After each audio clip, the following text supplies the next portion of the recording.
នេះគឺលើកទី1ឯងដែលខ្ញុំធ្វើបបរពងទាខ្មៅញ៉ាំចាសម្រាប់រសជាតិគឺឆ្ងាញ់ម្យ៉ាងដែរតានិយាយរួមទៅញ៉ាំទៅគឺជាប់មាត់ហ្មងហើយសំខាន់វិធីធ្វើគឺអត់ប្របែបងប្អូនងាយស្រួលចាថ្ងៃណាយើងរៀងអត់សូវស្រួលខ្លួនហត់អស់កម្លាំងអីចឹងអាចធ្វើបបរមួយចាននេះញ៉ាំបានដើម្បីកុំឲ្យចាំយូរសូមទៅតាមដានពីវិធីធ្វើទាំងអស់គ្នាដំបូងហ្នឹងគឺខ្ញុំមានសាច់ជ្រូកណាសាច់ជ្រូកនេះបងប្អូនយកសាច់សុទ្ធក៏បានដែរឬមួយក៏សាច់លាយខ្លាញ់តិចក៏បានចាយើងយកមកច្រាំវាបានម៉ត់ល្អមកបន្ទាប់ពីយើងច្រាំសាច់ជ្រូករបស់យើងបានម៉ត់ល្អហើយគឺយើងចាប់ផ្ដើមយកទៅទុកមួយឡែកសិនបន្ទាប់មកទៀតគឺខ្ញុំមានពងមាន់ខ្មៅពងទាខ្មៅហ្នឹង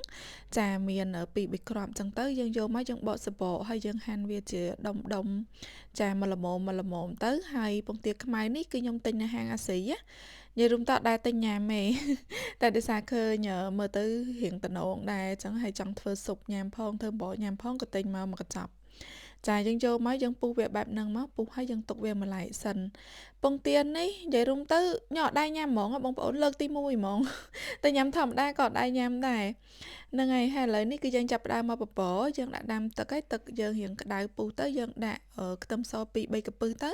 ហើយយើងដាក់អង្ករចូលចានៅពេលដែលទឹកបបរយើងពុះគឺយើងចាប់ផ្ដើមដាក់សាច់ជ្រូកចូលហើយងាស់មួយអំបិលហ្នឹងហ្មងហើយអំបិលហ្នឹងគឺយើងធ្វើឲ្យខាប់ណាចាយើងងាស់វាឲ្យរលួយមក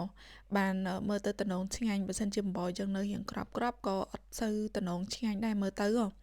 ចាបន្ទាប់មកទៀតគឺខ្ញុំដាក់ម្សៅស៊ុបហើយនឹងអំបិលម្ជិបហើយខ្ញុំប្រើស្ករណាចាដាក់តែម្សៅស៊ុបអំបិលហើយនឹងទឹកត្រីឯងហើយបើសិនជាឃើញមានពពុះអណ្ដែតមកឡើងអញ្ចឹង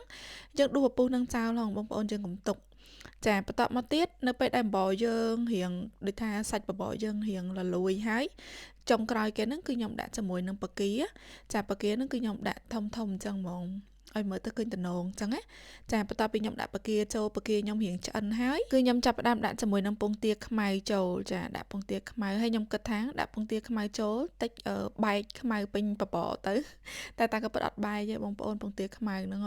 ចាហើយមកខ្ញុំដាក់ខ្ញីហ្នឹងខ្ញុំដាក់មកដុំប្រហែលប៉ុនមេជើងចាយើងដាក់ខ្ញីតិចៗអញ្ចឹងទៅគឺអំបិលរបស់យើងរឹតតែមានរសជាតិឈ្ងុយឆ្ងាញ់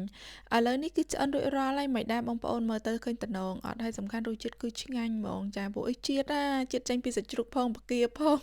ពងទាខ្មៅផងអំបិលម្ចាស់នេះគឺបើហ្មងណា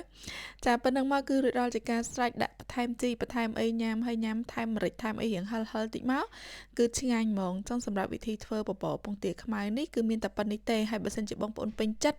ឬមួយក៏បងប្អូនចង់សាបងប្អូនអាចមើលពីវិធីធ្វើមួយនេះបានហើយកុំភ្លេចជួយ share វីដេអូ follow page ដើម្បីទទួលបានវីដេអូថ្មីៗជារៀងរាល់ថ្ងៃផងអរគុណច្រើនសម្រាប់ការតាមដានទស្សនាចាំជួបនឹងខ្ញុំនៅវីដេអូក្រោយៗជម្រាបលា